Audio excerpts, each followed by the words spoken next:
बिस्मिल्लाहिर्रहमानिर्रहीम। अस्सलाम वालेकुम डियर स्टूडेंट्स, मैं हूं प्रोफेसर अज़मत अली और आप देख रहे हैं मेरा चैनल मैथ्स फॉर यू। उम्मीद करता हूं बेटा आप सब खैर आफियत से हैं। आपको रियल एनालिसिस की क्लास में वेलकम। आज के लेक्चर में हम रियल एनालिसिस में one of the most important theorem discuss करेंगे। This theorem is very important with respect to your final exam. और थ्योरम आपका है जी श्वार्ज़ थ्योरम। श्वार्ज़ थ्योरम क्या है, इसकी स्टेटमेंट, इसका प्रूफ जो है आज के लेक्चर में हम डिस्कस करेंगे। वीडियो की लेंथ थोड़ी सी इंक्रीज़ कर सकती है क्योंकि इसमें कुछ चीज़ें काफ़ी डिफ़िकल्ट हैं, टिपिकल हैं, जो आपने ऑलरेडी पढ़ी हुई हैं, लेकिन थोड़ा सा उनको रिवाइज़ करवाना पड़ेगा। सबसे पहले इसकी स्टेटमेंट के ऊपर डिस्कशन कर लेते हैं कि श्वार्ज़ थ्योरम की स्टेटमेंट क्या है।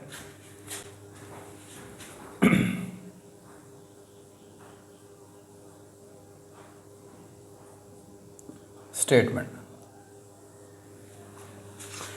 लेट कर लेते हैं कि हमारा एक फंक्शन f है। टू वेरिएबल पर मैं बात करूंगा। Let f is a function from domain D to R। ऐसा फंक्शन जिसकी रेंज जो है वो R है या subset of real number R है, उसे कहते हैं रियल वैल्यूड फंक्शन। डोमेन क्या है? D है। और D क्या है? D एक प्रॉपर सबसेट है आर स्क्वायर का। आर स्क्वायर समझते हैं ना आप, प्लेन ऑर्डर पेयर वाले, ऑर्डर पेयर का जो सेट है।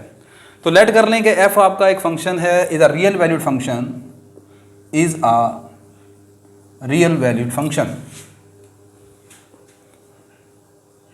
Real valued function. और ये जो रियल वैल्यूड फंक्शन है ये डिफाइंड है in the neighborhood of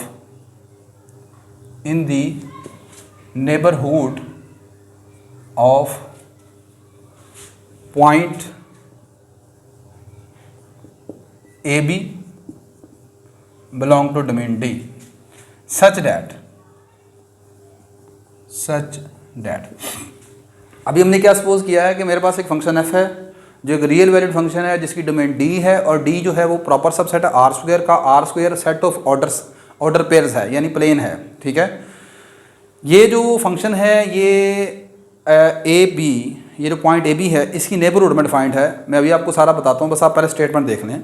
such that वो इस तरह डिफाइंड है कि विद दीज टू कंडीशन, ये दो एक्स्ट्रा और कंडीशन है कि इस फंक्शन के जो पार्शियल डेरिवेटिव है fx, fy and fxy, mix partial derivative, ये एग्जिस्ट करते हैं in the neighbourhood of, NBD mean neighbourhood, अब आप स्पेलिंग पूरे लिख लीजिएगा, in the neighbourhood of point AB। ये इंटरवल नहीं है जी, ये पॉइंट AB है, in the neighbourhood of point AB।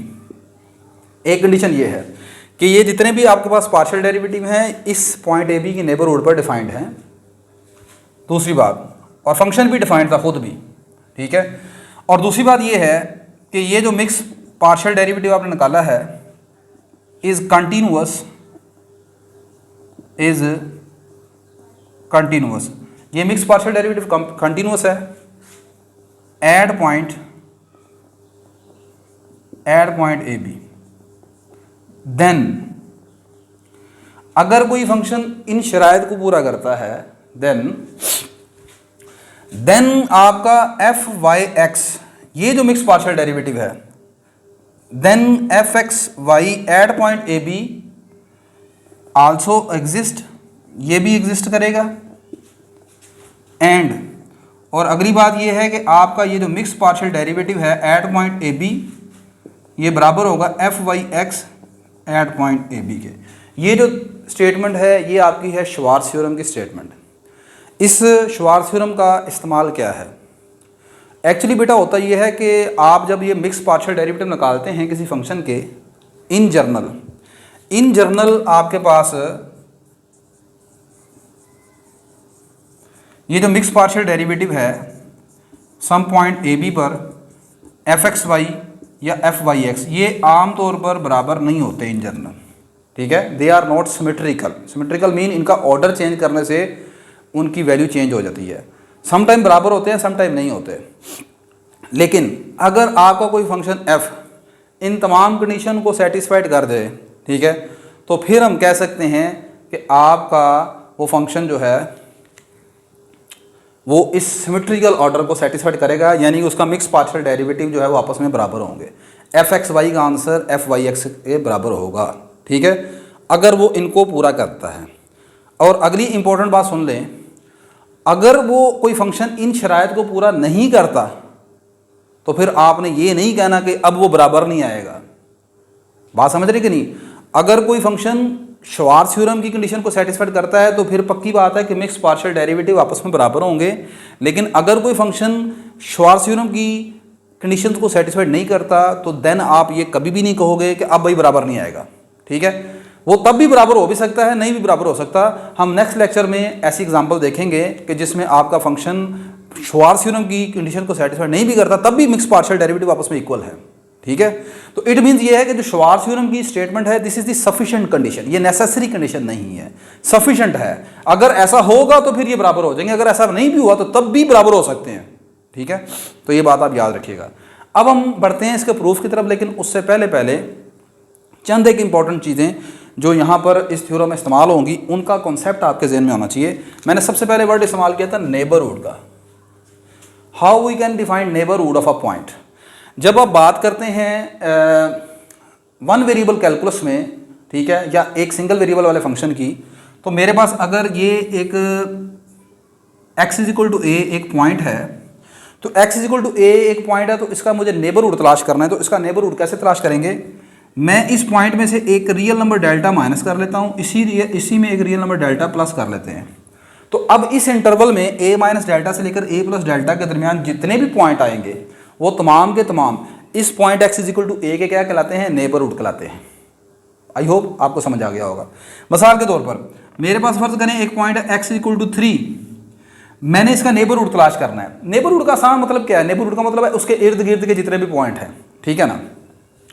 तो मैं यहाँ से 3 माइनस डेल्टा कर लेता हूँ, 3 प्लस डेल्टा कर लेते हैं, ठीक है। तो अब आपके पास ये जो 3 माइनस डेल्टा से लेकर 3 प्लस डेल्टा तक जितने भी पॉइंट है वो तमाम के तमाम इसके नेबरहुड को शो करेंगे। डेल्टा क्या है? डेल्टा इस बताते खुद एक पॉजिटिव रियल नंबर है, ठीक है। मिसाल के तौर पर अगर डेल्टा की वैल्यू यहाँ पर हम रख लेते हैं 1 के बराबर या 0.5, तो फिर आपके पास ये बनेगा जो इंटरवल 3 माइनस डेल्टा यानी 2.5 से लेकर 3.5 तक। तो 2.5 से लेकर 3.5 तक जितने भी आपके नंबर आ रहे हैं, these are numbers are called the neighbourhood the point 3, ठीक है। ये तमाम के तमाम आपके पास 3 के करीब करीब हैं, ठीक है। डेल्टा कितना लिया जा सकता है? डेल्टा छोटे से छोटा भी लिया जा सकता है, बड़े से बड़ा भी, लेकिन शुड बी पॉजिटिव, ठीक है। अब अगर नेबरहुड हमने डिफाइन करना है आर स्क्वायर में यानी ऑर्डर पेयर में, ठीक है, तो वो भी सिमिलरली आप इसी तरह डिफाइन कर सकते हैं। अगर मेरे पास एक पॉइंट ए बी है, अब ये इंटरवल नहीं है जी, ये पॉइंट ए बी है, जैसे मैं लेट कर रहा हूँ, जैसे 0.34 है, ठीक है। अब इस इंटरवल ए बी का एक नेबरहुड आपको चाहिए। सिंपल सा काम करेंगे, ए को इंक्रीज कर देते हैं किसी नंबर एच से या डेल्टा ले लेते हैं, और बी को मैं इंक्रीज कर देता हूँ बी प्लस के से। तो ये जो पॉइंट निकला है ये इसका क्या है? नेबरहुड है। इसी तरह अगर ए में से एच माइनस कर देता हूँ, बी में से के माइनस कर देता हूँ, then again that number will be the neighbourhood of point A B. मिसाल के तौर पर मेरे पास ये 0.34 है, मुझे इसका नेबरहुड चाहिए, तो इसका नेबरहुड इसमें से मिसाल के तौर पर मैं 0.5 माइनस कर देता हूँ, पॉइंट आपको बन जाएगा 2.5। इसमें 0.5 ऐड कर लेते हैं, ये इसमें से भी माइनस कर सकते हैं, ये ऐड कर लेते हैं सपोज 4.5। तो ये जो पॉइंट है 2.5 4.5 this is the neighbourhood of the 0.34। Clear होगी बात? करनी neighbourhood mean just a point close to that point, सही है। ये बात आपको समझ आ गई आई होप नेबरहुड की। क्लियर होगी बात? करनी।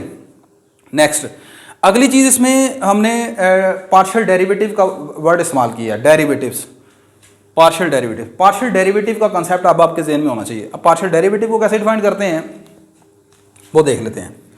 आप अपनी जो कैलकुलस ऑफ वन वेरिएबल है उसमें सिंपल डेरिवेटिव को आप इस तरह डिफाइन करते हैं, F dash X equal to limit H approaches to 0 या डेल्टा एक्स अप्रोचेज टू 0 भी आप लिख लेते हैं,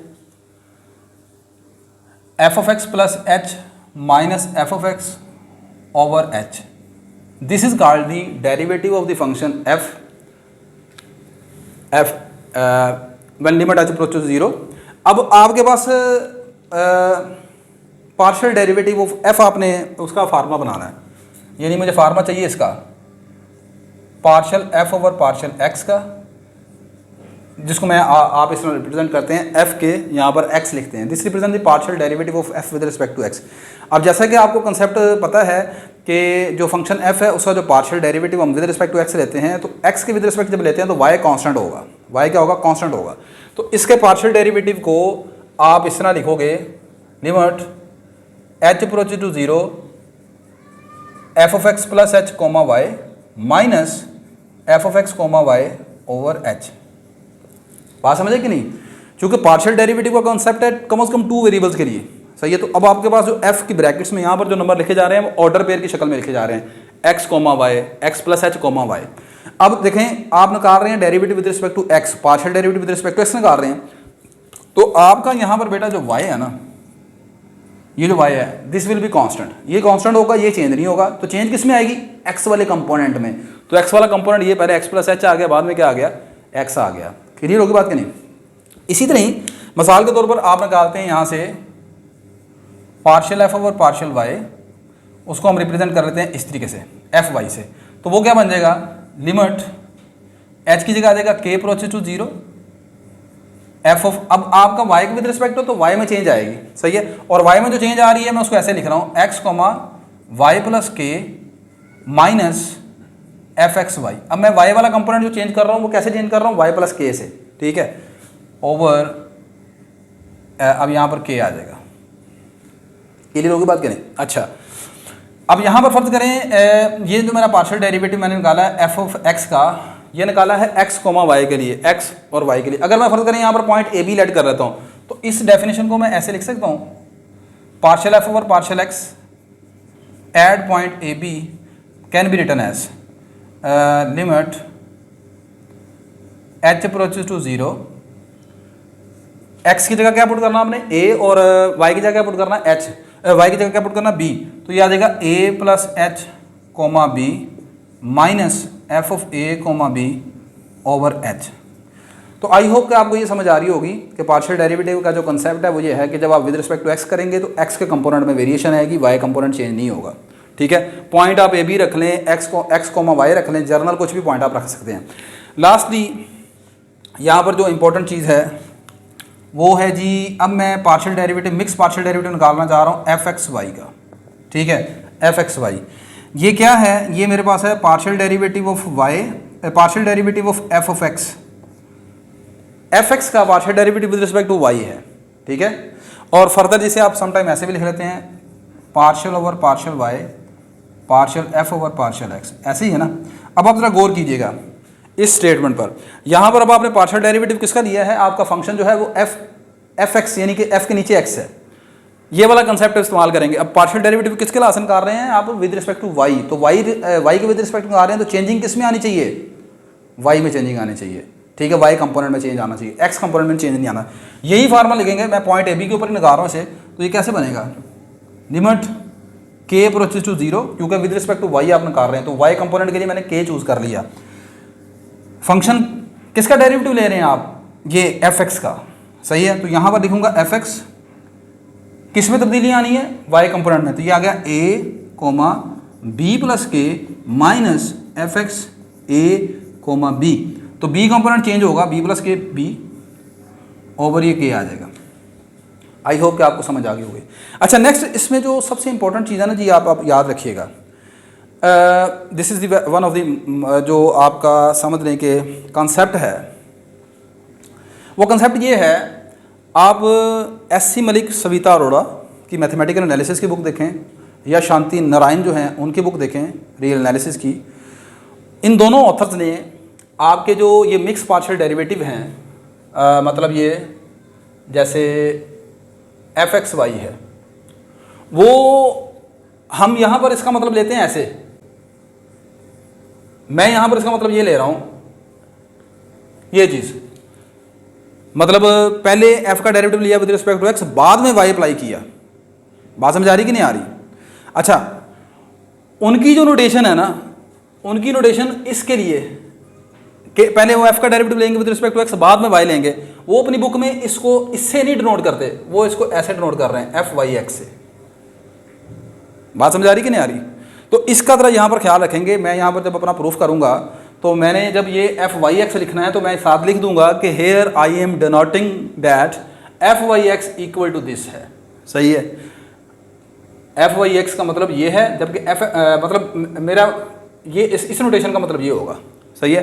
हालांकि मैंने अपने जो लेक्चर अपलोड किए हैं उसमें f(y(x) का मतलब मैं ये लेता हूँ कि पहले डेरिवेटिव है आपका, अब विद रिस्पेक्ट टू x लेना है किसका डेरिवेटिव, fy का। ठीक है, तो ये थोड़ा सा ज़रा चेंज होगा। बाकी आप रूडन की बुक देखें या किसी भी जो इंटरनेशनल ऑथर है आपका, इंग्लिश ऑथर है, उनकी नोटेशन वही है जिस तरह मैंने यहाँ पर लिखी है। ठीक है। हाँ, अब लास्टली इसमें हमने जो चीज़ डिफाइन करनी है, that is the mean value theorem, Lagrange mean value theorem. Lagrange mean value theorem भी आप पढ़ चुके हैं। लग्रांज मीन वैल्यू थ्योरम की स्टेटमेंट कुछ इस तरह होती है कि हमारे पास एक फंक्शन है, लेट f(x) एक फंक्शन है, ये कंटिन्यूअस है over the close interval a से a प्लस h। ये डिफरेंशिएबल है over the open interval a से a प्लस h। तो आपको एक पॉइंट c मिलेगा, there exist a point c belong to open interval a से a plus h such that कि इस फंक्शन का जो डेरिवेटिव है एट पॉइंट c ये इक्वल होगा f(a) plus h minus f(a) over h। इधर आप गौर करें, ये जो डेफिनेशन है ये आपकी वही जो डेरिवेटिव वाली डेफिनेशन है वो है। ठीक है, ये दोनोन चीज़ें आपस में इक्वल होंगी। फर्दर यहाँ पे एक जो चीज़ आपने याद रखनी है वो ये है कि आपने लग्रांज मीन वैल्यू थ्योरम की एक अदर फॉर्म भी देखी थी। एन अदर जो फॉर्म है वो ये है, फर्दर लेट कर लें कि अगर आपका c जो है वो इसके बराबर है a प्लस थीटा h के। ठीक है ना, और थीटा आपका क्या है, थीटा एक रियल नंबर है जो कि 0 और 1 के दरमियान है। तो ये जो ऊपर वाली फॉर्म है आपके पास, ये इस तरह भी लिखी जा सकती है। अच्छा बेटा, मैं ये बता रहा था आपको, लाइट चली गई थी। तो अगर आपका c जो है वो a प्लस थीटा h के बराबर आ जाए तो फिर ये आपकी ये जो फॉर्म है इसको आप ऐसे भी लिख सकते हो, f dash a plus theta h equal to, और ये h को आप मल्टीप्लाई करवा देते हैं into h dot f dash a plus theta h is equal to a plus h minus f(a). तो ये भी आपकी लग्रांज मीन वैल्यू थ्योरम की दूसरी फॉर्म बन जाती है। अच्छा, इस फॉर्म को याद रखना कोई मुश्किल नहीं है। अगर आपको फ़र्ज़ करें c की वैल्यू भूल जाती है, नो प्रॉब्लम, याद हो जाएगी। अभी आप देखें ये जो इंटरवल है a से a प्लस h, ये तो आपको याद है ना। इस a प्लस h दूसरे नंबर में मैंने सिर्फ थीटा साथ लगाया h के साथ। सही है ना, a प्लस थीटा h आ गया। ठीक है, तो ये आपके पास कुछ बेसिक चीज़ें हैं जो मैं यहाँ पर अब थ्योरम के प्रूफ में इस्तेमाल करूँगा। ठीक है, तो एक चीज़ यहाँ पर लिखनी है आपने, f(x), f(y) and f(x), y exist in the neighbourhood of point A B. ये भी ठीक है, या एक वर्ड इस्तेमाल कर रहे हैं, in the certain neighbourhood of point A b, ताकि वो बुक वाली तरह तमाम उसी तरह की हूबहू स्टेटमेंट बन जाए हमारी।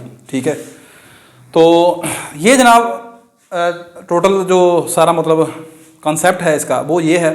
अब मैं इसके प्रूफ की तरफ बढ़ रहा हूँ, तो इसको पहले थोड़ा सा मैं हटा लेता हूँ ज़रा।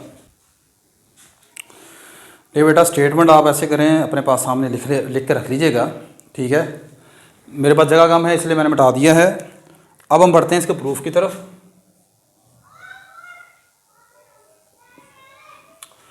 इसमें आपको पहली चीज़ ये गिवन थी कि आपके जितने भी पार्शियल डेरिवेटिव हैं वो एग्जिस्ट कर रहे हैं in a certain neighbourhood of point A B.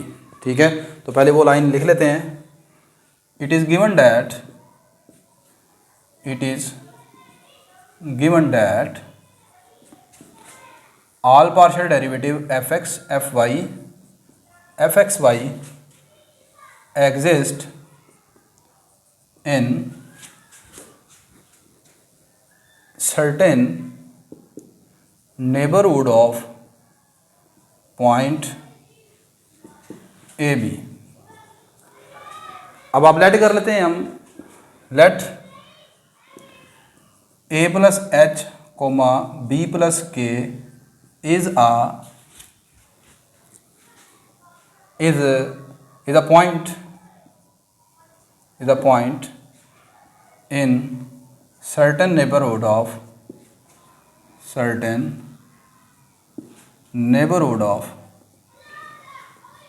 A B. Certain neighbourhood मतलब इसके ए बी के कितने काफ़ी नेबरहुड बनते होंगे ना, तो उनमें से किसी एक नेबरहुड में मैंने मान लिया कि ए बी का जो नेबरहुड पॉइंट है वो ये पॉइंट है, ठीक है। अच्छा, सो अब ये चूँकि ऊपर आपको बात गिवन थी कि ये आपके पास जितने भी पार्शियल डेरिवेटिव हैं ए बी के तमाम जो कोई भी नेबरहुड जो है उसके ऊपर एग्जिस्ट करते हैं, तो मैंने लेट कर लिया कि आपका एक ये पॉइंट है a plus H comma B plus k, जो कि इसकी किसी नेबरहुड का एक पॉइंट है। नेबरहुड देखें एक पूरा इंटरवल है, सेट ऑफ पॉइंट्स है, उसमें से एक पॉइंट जो है वो ये उठा लिए जो इसका नेबरहुड पॉइंट है, ठीक है। सो इसका मतलब ये भी तमाम के तमाम इसके ऊपर एग्जिस्ट करेंगे। So f of x, f y and F x y all exist at point a plus H comma B plus k. ये पॉइंट है भाई, इंटरवल नहीं है, ऑर्डर पेयर में, ऑर्डर पेयर सही है। पहली बात ये ठीक होगी बात ये। अब इसके बाद आगे आपने यहां पर एक फंक्शन लेट करना है, ठीक है। वो फंक्शन कैसे लेट करना है देखें, कंसीडर, इसके लिए मैं यहां पर थोड़ी जगह छोड़ रहा हूं, मैं आपको बताऊंगा कि अभी वो फंक्शन कैसा है। अगर मैं यहां पर डायरेक्ट लिखाऊंगा तो आपको भूल जाएगा, वो रटा लगाने वाली बात होगी, ठीक है, वो थोड़ा सा मुश्किल हो जाएगा आपके लिए। अब दो तरह की चीज़ें फंक्शन आपने लेट करनी, एक ये है एक आगे ये है। कंसीडर दिस, लेट एक फंक्शन मैं लेट कर रहा हूँ जी एक्स, ठीक है, आप कोई भी नाम रख सकते हैं इसका, फाई ऑफ एक्स रख लें, साई ऑफ एक्स रख लें। Let G X is equal to, ये जो फंक्शन है ये फंक्शन है function of x only, function of x only, ठीक है। तो इसको मैं इस तरह लेट कर रहा हूँ f x comma B plus के minus F of x comma b, this is a function of x only. आप गौर कर लें कि इसमें आपके पास y कंपोनेंट नहीं है, y कंपोनेंट मतलब कांस्टेंट है, और जो वेरिएशन है वो y में है। वेरिएशन किस में है? y में है। यहाँ पर y का कंपोनेंट b प्लस के है, यहाँ पर y का कंपोनेंट b है, तो वेरिएशन किस में हुई? y कंपोनेंट में। जबकि x कांस्टेंट है, x यहाँ पर भी सेम है, यहाँ पर भी सेम है, x वेरी नहीं कर रहा, लेकिन चूंकि वेरिएबल सिर्फ एक ही इस्तेमाल हो रहा है, लिहाजा ये क्या है आपके पास फंक्शन ऑफ x ओनली है, ठीक होगी बात ये। अच्छा, इसके बाद आपने यहाँ पर फिर एक लाइन छोड़ दें, ये जो चीज़ें छुड़वा रहा हूँ मैं आपको, वो मैं अभी आपको बाद में लिखवाता हूँ।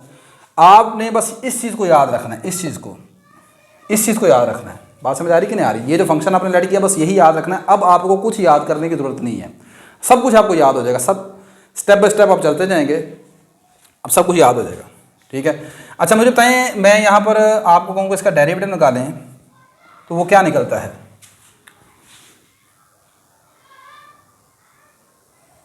जी डैश एक्स निकालें, ठीक है। अब जी डैश एक्स से डेरिवेटिव निकालना है, क्यों निकालना है, वो कैसे वो मतलब डेरिवेटिव एग्जिस्ट भी करता है कि नहीं। जी जो है वो फंक्शन है, डिपेंड कर रहा है फंक्शन ऑफ एक्स पर, ठीक है। और फंक्शन जो एफ है वो आपके पास मतलब दो कंपोनेंट वाला फंक्शन है, मतलब इसका एफ का पार्शियल डेरिवेटिव एग्जिस्ट करता है कि नहीं। आपने लिखा है ऊपर, it is given that f का partial derivative with respect to x exist करता है। इसका मतलब इधर डेरिवेटिव एग्जिस्ट करता है तो फिर जी प्राइम एक्स एग्जिस्ट करेगा। आगे आप लिखेंगे as F of X exist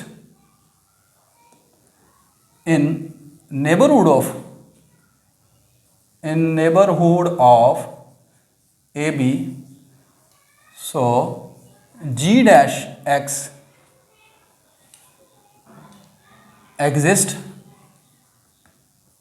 so अब यहां पर आप इसका g dash x निकाल दें, इसका डेरिवेटिव क्या बनेगा? अच्छा, अब आप गौर कीजिएगा, मैं जब g के ऊपर डेरिवेटिव लूंगा तो वो सिंपल डेरिवेटिव आएगा g dash x, लेकिन जब मैं इस तरफ डेरिवेटिव लूंगा तो वो आपका पार्शियल डेरिवेटिव लूंगा। क्यों? दूसरी साइड पर जो आपका फंक्शन f है वो दो कंपोनेंट वाला फंक्शन है, जबकि आपका g जो है वो सिंगल वेरिएबल x पर डिपेंड कर रहा है, ठीक है। तो इधर सिंपल डेरिवेटिव आएगा और दूसरी तरफ आएगा आपका पार्शियल डेरिवेटिव। तो यहाँ पर f का पार्शियल डेरिवेटिव आ जाएगा F X X comma B plus K, और आगे आएगा f का partial derivative F X X comma B, ठीक है। अच्छा, इसको आप फिलहाल चलें अभी हम इसे नाम दे देते हैं इसका इसे कह देते हैं 1, जो फंक्शन आपने लेट किया था इसे आप 2 कह देते हैं। अब आप इस्तेमाल करें mean value theorem for function g using mean value theorem, Lagrange mean value theorem for g of x over the interval a से लेकर a प्लस h तक। अब मुझे कैसे पता चला कि भाई ये जो g के लिए मीन वैल्यू थ्योरम मैं इस्तेमाल कर सकता हूँ इस इंटरवल a से a प्लस h के लिए, वो मैं अभी आपको बताता हूँ। ठीक है, g आपका डिफरेंशिएबल है, g डैश x आपका एग्जिस्ट कर गया है। मैंने आगे लिखा है कि आपने g का मीन वैल्यू g के लिए g फंक्शन के लिए मीन वैल्यू थ्योरम इस्तेमाल करना है। अब इस इंटरवल के लिए मीन वैल्यू थ्योरम कैसे इस्तेमाल करेंगे? Using mean value theorem for gx over the interval this. So आपको एक पॉइंट c मिलेगा, there exist a point c, और c यहाँ पर मैं लेट कर रहा हूँ वो वाला जो मैंने अभी आपको बताया a plus theta h, belong to the interval a से a plus h open interval, where आपका जो थीटा है वो एक रियल नंबर है 0 से 1 के दरमियान, सच डैट आपका मीन वैल्यू थ्योरम बेटा इस तरह इस्तेमाल होगा। इधर आप लिखते हैं g dash c equal to, इधर आएगा आपका g of a plus h minus g of a divided by, दोनों का आ जाएगा नीचे डिफरेंस। जिस इंटरवल के ऊपर आप मीन वैल्यू थ्योरम इस्तेमाल कर रहे हैं वो क्या करना है, उसकी अपर वैल्यू के लिए g माइनस लोअर वैल्यू के लिए g, दोनों वैल्यूज का डिफरेंस h आ गया नीचे, और इधर डेरिवेटिव g डैश c आ जाएगा। अब c की वैल्यू यहाँ पर आप पुट कर देते हैं और h को अब आप इधर शिफ्ट कर देते हैं, h into ji dash a plus theta h equal to g of a plus h minus g of a। Clear होगी बात कि नहीं? अच्छा, इसे अब आप कहते हैं 3। नहीं जी, अब वो जो मैंने चीज़ें पीछे आपको बताई हैं छोड़ी हैं वो मैं अब आपको वजह बताता हूँ उसकी। सबसे पहले खैर आप देखें, मुझे यहाँ पर इस 3 में 3 चीज़ों की ज़रूरत है। g की वैल्यू चाहिए a प्लस h पर, g की वैल्यू चाहिए a के ऊपर, और g डैश की वैल्यू चाहिए a प्लस थीटा h के ऊपर। क्या ये तमाम की तमाम तीनों वैल्यूज मालूम की जा सकती हैं? जी मालूम की जा सकती हैं फ्राम 1 एंड 2 से। 1 से देखें, आपके पास g ऑफ x इस तरह डिफाइन किया है, इसमें हम x की जगह a प्लस एच पुट कर लेंगे तो g of a plus h आ जाएगा, x की जगह a पुट कर लेंगे तो g ऑफ a आ जाएगा, और g डैश निकालना है तो ये मैं ऊपर निकाल चुका हूँ, इसमें हम पुट कर लेते हैं। सही है, तो अब आप लिखेंगे फ्राम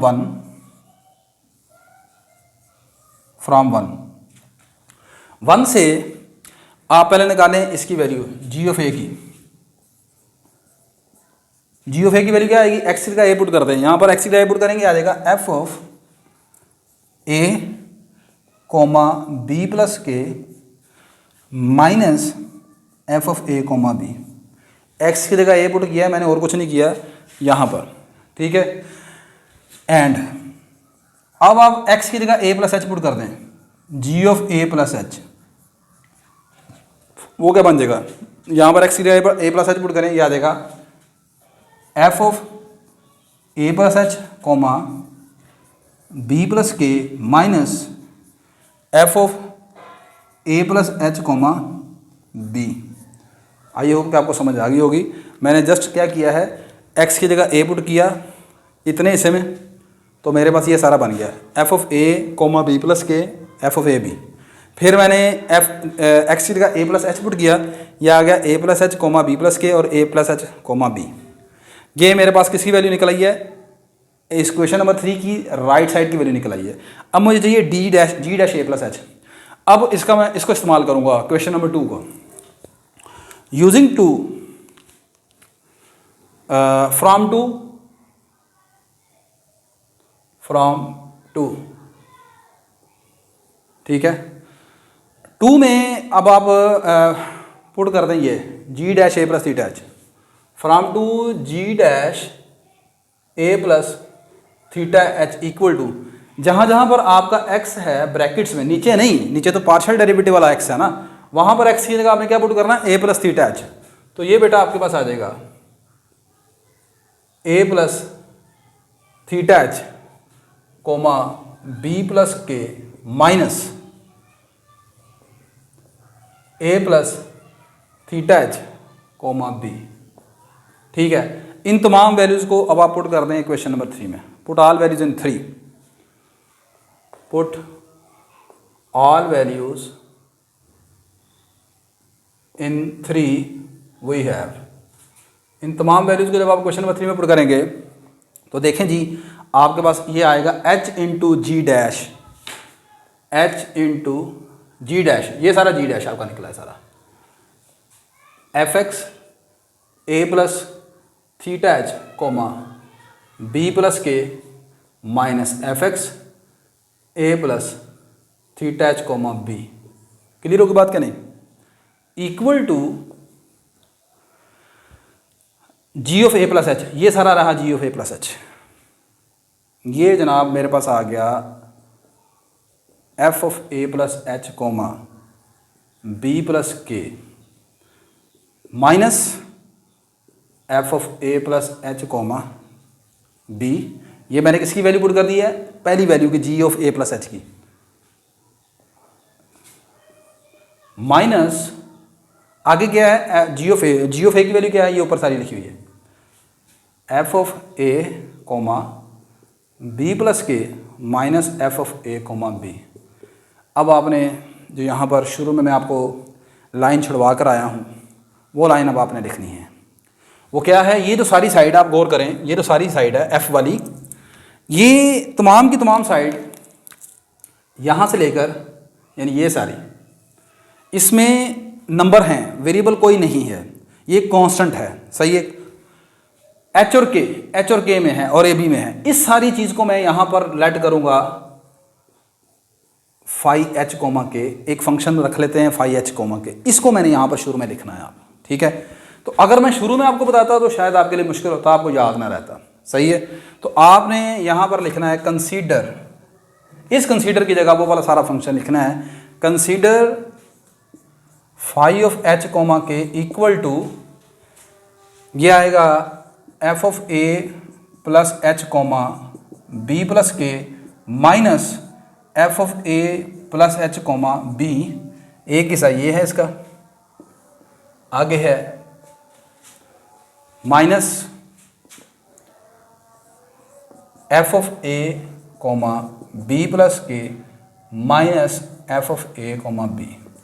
ये चीज़ आ गई पहली आपके पास, जिसके लिए मैंने आपको यहाँ से लाइन छिड़वाई थी, ठीक है। अब अगली बात आप गौर करें कि आपको मैंने यह कहा था कि आपने ये जो जी है, ये आपके पास, इसके लिए मैं मीन वैल्यू थ्योरम इस्तेमाल कर रहा हूँ इस इंटरवल के ऊपर, ए से लेकर ए प्लस एच। मुझे कैसे पता लगा इस इंटरवल के लिए डिफाइन करना है? आप ये भी चीज़ ज़रा गौर करके देख लें। यहाँ पर ये जो फाई वाला फंक्शन आपने लेट किया है, क्या फाई वाला फंक्शन ऐसे लिखा जा सकता है? फाई ऑफ एच के जो है वो इसके बराबर है actually, a plus H minus g of a. गौर करें जी आप, ये जो पूरा आपका फाई फंक्शन है एक्चुअली इसके बराबर है, g of A plus H minus g of a. कैसे भला? आप अपने इधर एक्स का ए प्लस एच पुट करते हैं तो ये पूरी ब्रैकेट बन जाएगी। गौर कीजिएगा, मैंने कहा है कि आपका पूरा फाई फंक्शन जो है वो इसके बराबर है in term of g function. पहले लिखेंगे g of A plus H minus g of a. Check करके देख लें आप कैसे, एक्स का ए प्लस एच पुट करें यहाँ पर, इधर दोनों, तो ये पूरी ब्रैकेट आपके पास आएगी। फिर एक्स का ए पुट करें दोबारा इधर, ये पूरी ब्रैकेट आपके पास आ जाएगी। क्लियर? तो अब आप गौर करें कि ये आपका जो फाई फंक्शन है ये इन टर्म ऑफ जी लिखा हुआ है, और जी जो है किन दो वैल्यूज़ के लिए एक्स की डिफाइंड है, एक ए है फिर ए प्लस एच है। ये वजह है यहाँ पर मेन वैल्यू थ्योरम को मैंने इस्तेमाल किया, किसके लिए? इस इंटरवल के लिए। लेकिन अगर मैं ये चीज़ें दोनों आपको पहले लिखवाता तो फिर शायद आपको याद ना होती। आप कहते हैं यार ये क्या मुश्किल सी चीज़ आ गई है, ठीक है, ये तो रट्टा लगाने वाली बात है। इसमें सिर्फ एक चीज़ आपने याद की है, ये शुरू वाला जो फंक्शन है जी ऑफ एक्स, ठीक है। बाकी ये जो दोनों चीज़ें हैं ये आपके पास, आपको क्वेश्चन खुद बताएगा क्या करना है, सही है। आगे चलते हैं। अब मैं यहाँ तक पहुँच चुका हूँ कि इस सारे को, इसकी जगह सारा मैंने लेट कर दिया फाई ऑफ एच के। ये सारी चीज़ आपकी फाई ऑफ एच के बराबर आ गई है, सही है। ये सारी चीज़ फाई ऑफ एच के बराबर आ गई है। अच्छा, अब अगली बात, आप फिर दोबारा यहाँ पर हम मीन वैल्यू थ्योरम को इस्तेमाल करेंगे। क्यों? अब किसके लिए इस्तेमाल करना है? आप गौर करें, ये जो ऊपर है आपके पास डिफरेंस, इस मरतबा डिफरेंस है पार्शियल डेरिवेटिव ऑफ एफ का विद रिस्पेक्ट टू एक्स, सही है। और इसमें एक इंपॉर्टेंट चीज़ है कि आपका पहला वाला चीज़ कांस्टेंट है, वाई कंपोनेंट वेरी कर रहा है। इसका मतलब दोबारा फिर आपके पास यहाँ पर ये चीज़ एग्जिस्ट करेगी, partial derivative mean value theorem इस्तेमाल होगा एफ ऑफ एक्स के लिए। सही है। आगे मैं लिखूँगा as it is given that, it is given that, ये बात गिवन है कि आपका ये जो मिक्स पार्शियल डेरिवेटिव है, सही है। अच्छा, यहाँ पर जो मैंने पहले आपको बात बताई कि एस.सी. मलिक की या सविता अरोड़ा की किताब में वो आपने थ्योरम के शुरू में लिख देनी है, ठीक है, क्योंकि ये कन्फ्यूजन पॉइंट है। हर बुक के अपना अपना स्टाइल है। जब आप यहाँ पर पहुँचेंगे ना जी, यहाँ पर ये चीज़ है, या जो आपने स्टेटमेंट लिखी है, तो स्टेटमेंट के आगे जाके आपने वहाँ पर लिख लेना है कि एक साइड पर यहाँ पर बॉक्स बना लें, आप वहाँ पर लिख दें कि here I am here f x y is represented as, या meaning of f x y is given by f x y जो है वो हमारे पास ये चीज़ है, partial derivative of f x with respect to y. ये वहाँ पर आप लिख दें शुरू में ताकि ये चीज़ क्लियर हो जाए। सही है। एस.सी. मलिक और सविता अरोड़ा भी इस चीज़ को मतलब यही लेते हैं, वो मतलब यही ले रहे हैं कि एफ का derivative with respect to X है, फिर उसका डेरिवेटिव वाई क्लास है, लेकिन वो इसको ऐसे नहीं लिखता एफ एक्स वाई से, वो लिखता है इसको एफ वाई एक्स से, मतलब दोनों का सेम है। सही है। तो आप वहाँ पर इस चीज़ को क्लियर कर दीजिएगा। आगे मैं लिख रहा हूँ as it is given that, ये मेरे पास बात गिवन है कि शुरू में ये आपके पास एफ एक्स वाई एग्जिस्ट करता है in the neighbourhood of point A B. ये बात हम शुरू में मान के आए कि ये partial derivative mix partial derivative A B की नेबरहुड में एग्जिस्ट करता है। क्लियर होगी बात करिए। अच्छा, मुझे बताएं ये एग्जिस्ट करता है, इसका मतलब क्या है? इसके एग्जिस्ट करने का मतलब है कि आप कह रहे हैं ये चीज़ एग्जिस्ट करती है, ऐसी है ना, मतलब एफ एक्स जो है उसका derivative with respect to Y exist करता है, ऐसे कहना चाह रहे हैं ना आप। This shows that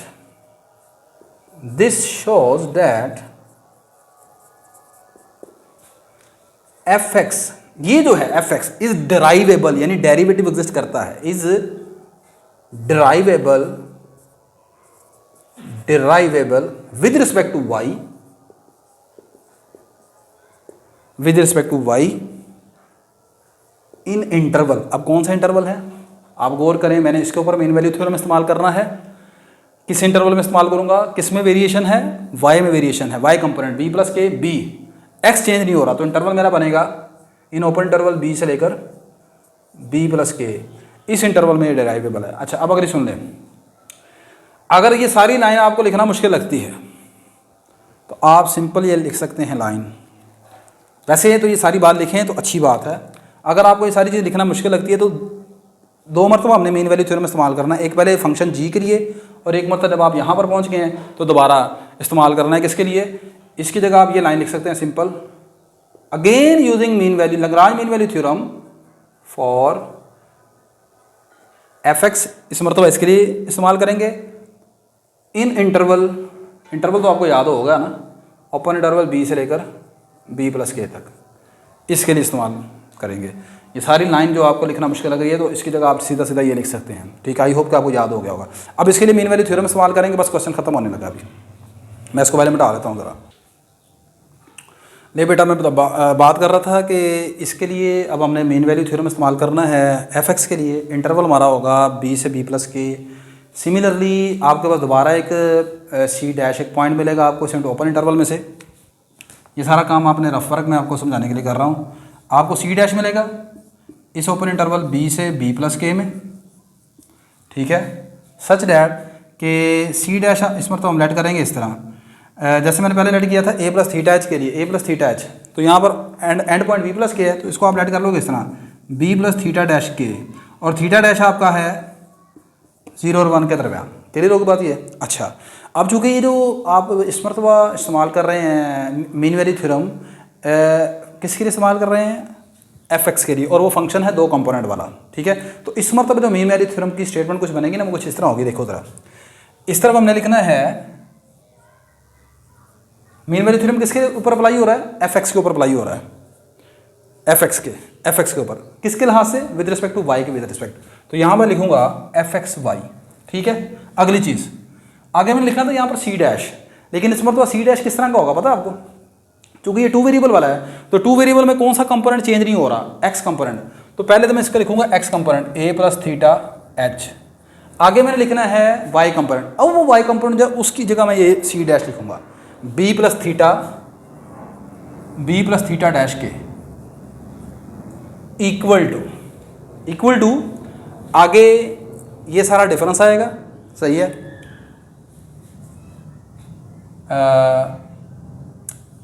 F x a plus theta h comma b plus के minus f x a plus theta h comma b divided by, नीचे क्या आएगा वाला वाई कंपोनेंट का जो डिफरेंस बी प्लस के और बी का डिफरेंस क्या है के, ठीक है, ये के नीचे आ जाएगा, ठीक है। इस के को आप दोनों तरफ मल्टीप्लाई कर देंगे, ये आ जाएगा के इंटू एफ एक्स वाई, और यहाँ पर आप लिखेंगे where 0 less than theta dash theta less than 1, ठीक है। तो ये आ जाएगा a plus theta H comma B plus theta dash के equal to f x a plus theta H comma B plus के minus f x a plus theta H comma B, ठीक है। इसे आप चाहे क्वेश्चन नंबर 4 कह लेते हैं।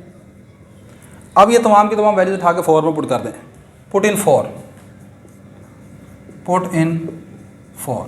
जब आप ये 4 में पुट करेंगे तो ये सारा डिफरेंस है ऊपर, ये आपके पास ये सारा डिफरेंस जो ब्रैकेट में लिखा हुआ है, इसकी जगह आप क्या लिख दोगे, इस सारे डिफरेंस की जगह ये सारी वैल्यू क्या आ जाएगी, और इस ब्रैकेट के बाहर क्या है, एच है, ठीक है।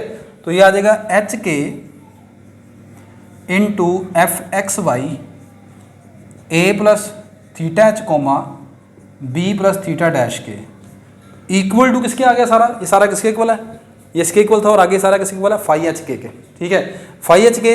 लेकिन अभी मुझे दोबारा फाई एच के की वैल्यू की जरूरत पड़ेगी, तो मैं क्या कर रहा हूँ यहाँ पर, अब फाई एच के नहीं लिख रहा, मैं दोबारा फिर वही सारी वैल्यू लगा रहा हूँ, सही है। ये चले एक मिनट, फाई एच के दोबारा लिख लेते हैं।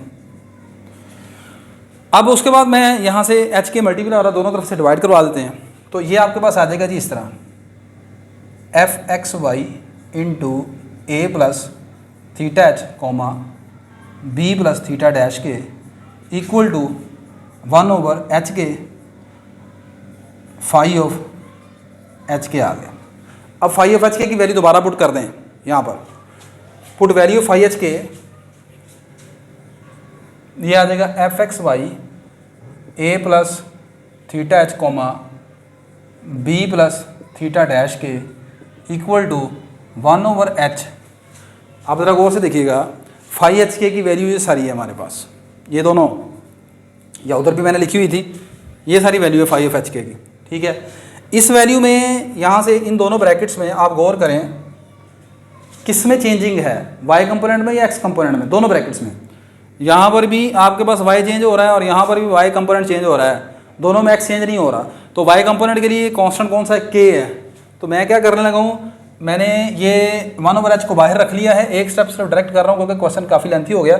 फाई एच के की ये वैल्यू लगा दी सारी, अब यहाँ पर उठाकर ऊपर f of A plus H comma B plus के minus F of A plus H comma b, और जो इधर के था ये वाला, इस के को यहाँ पर अंदर मल्टीप्लाई कर दिया 1 ओवर के को, ये भी आ गया, माइनस आगे ये वाली सारी bracket f of a comma B plus के minus F of a comma b over के।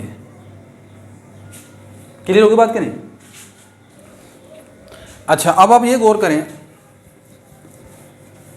अब आप ये गौर करें कि आपके पास ये जो ब्रैकेट्स के अंदर दोनों चीज़ें लिखी हैं, ये पार्शियल डेरिवेटिव की डेफिनेशन नहीं पूरी हो रही, वाई में चेंजिंग आ रही है, ठीक है, एक्स कांस्टेंट है, तो ये partial derivative of F with respect to Y है आफ्टर टेकिंग लिमिट। अब आप इसमें लिमिट लेने हैं, लेकिन लिमिट से पहले क्या करना है, आपने लाइन लिखनी है एज, ये बात गिवन थी एज एफ वाई एग्जिस्ट, ये बात गिवन थी कि एफ वाई एग्जिस्ट करता है in neighbourhood of point A comma B इस पॉइंट की नेबरहुड में एग्जिस्ट करता था। सो टेकिंग लिमिट,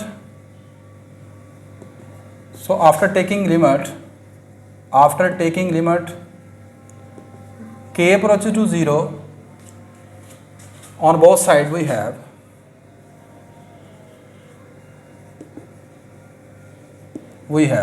अच्छा एफ वाई तो एग्जिस्ट करता ही करता है और दोनों तरफ मैं लिमिट अप्लाई कर रहा हूं, तो आपने देखना था कि क्या ये भी एग्जिस्ट करता था कि नहीं करता था, ये भी करता था। F x Y mix partial derivative भी एग्जिस्ट करता था as mix derivative F x Y comma F Y, ये दोनों एग्जिस्ट करते हैं, ठीक है, एग्जिस्ट करते थे इन neighbourhood of point this. So after taking limit, जब आप लिमिट ले लोगे इधर बन जाएगा ये आपके पास ऐसे, बस खत्म होने लगा जी।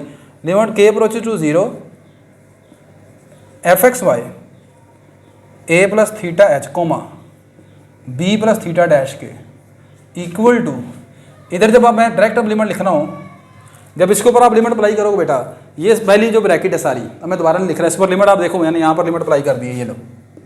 अब लिमिट अप्लाई करके अपने इस चीज़ को जरा सामने रखो, ये सारी चीज़ कौन है, ये आपके पास बनता है एफ ऑफ वाई, वाई के हाथ से एफ का पार्शियल डेरिवेटिव। अब इसकी ब्रैकेट में इसके कंपोनेंट कैसे लिखे जाने हैं, इसमें कौन चेंज नहीं हो रहा, एक्स कंपोनेंट वो आएगा ए प्लस एच कोमा वाई में क्या लिखोगे भला, वाई में इनिशियल पॉइंट कौन है, बी है, ये बी प्लस के दूसरे लास्ट पॉइंट है, तो मतलब इस सारे को हम लिखेंगे ये सारी चीज़ है। बात समझ आ रही कि नहीं आ रही। पार्शियल डेरिवेटिव की डेफिनेशन आपको लेफ्ट और राइट दोनों से याद होनी चाहिए, राइट गिवन हो तो लेफ्ट कैसे लिखनी है, लेफ्ट हो तो राइट कैसे लिखनी है, तो ये सारी चीज़ आपके पास ऐसे है। स्टाइल मैंने बता दिया आपको याद रखने का तरीकाकार।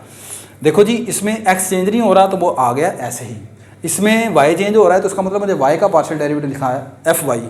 अगली चीज़ यहाँ पर वाई कंपोनेंट लिखना कौन सा है, जो स्टार्टिंग पॉइंट भी है, तो ये आपके पास। इसी तरह इसमें मुझे बताएं क्या होगा, इसमें क्या होगा जब आप लिमिट अप्लाई कर चुके होंगे, लिमिट के अप्रोचेस टू 0, तो इसमें मुझे बताओ कौन सा कंपोनेंट चेंज नहीं हो रहा, ए, तो ये आएगा।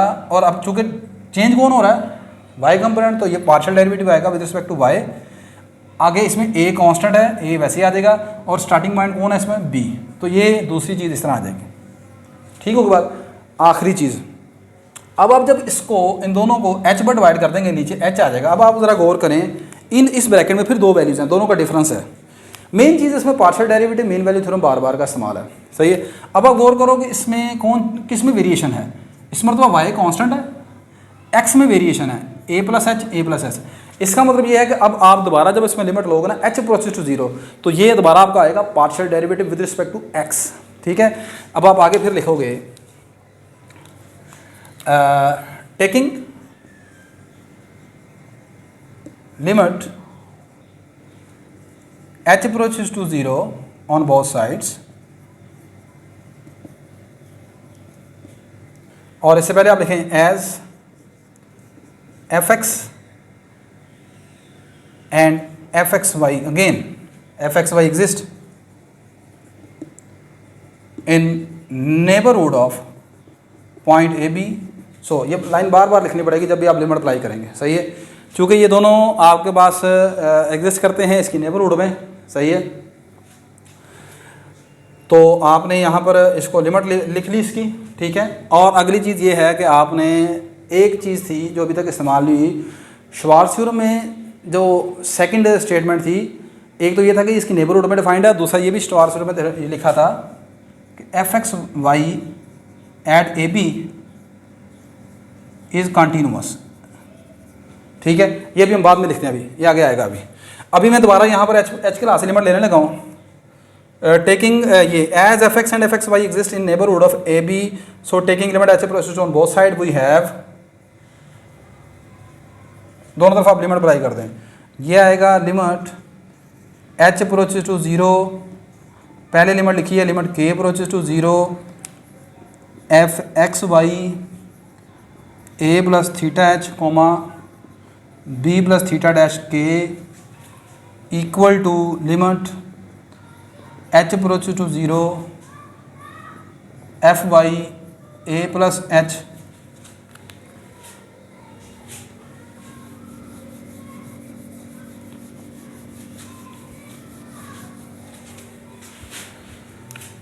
ए plus H comma b minus f y A comma b divided by h, ठीक है।